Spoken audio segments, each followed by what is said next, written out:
హనుమ విషయంలో మీకు ఎదురుగుండా ఒక మూర్తిని కూడా పెట్టి పూజ చెయ్యక్కర్లేదు. భయం వేసింది అనుకోండి, ఎప్పుడైనా ఒక చీపురు పుల్ల తీసి మీకు ఎదురుగుండా రాయి కనపడితే రాయో ఏదో ఒకటి తీసి ఇసుకలోనో నేల మీదో అది పడిందా లేదా ముద్ర కూడా సంబంధం లేదు, హనుమ అది రాసి నమస్కారం చేసి నిలబడితే చాలు, ఉపద్రవం నుంచి గట్టెక్కుతారు అని చెప్తుంది శాస్త్రం. అందుకే హనుమ అత్యద్భుతమైనటువంటి రీతిలో కనపడేటటువంటి సుందరకాండకి ఇప్పటికీ పెద్దలు ఒక మాట చెప్తారు.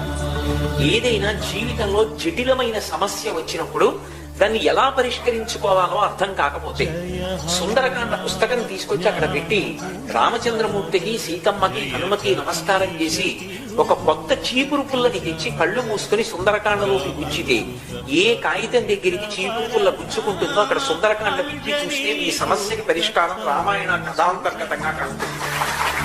ఇది నేను స్వతంత్రించి మాట్లాడుతూ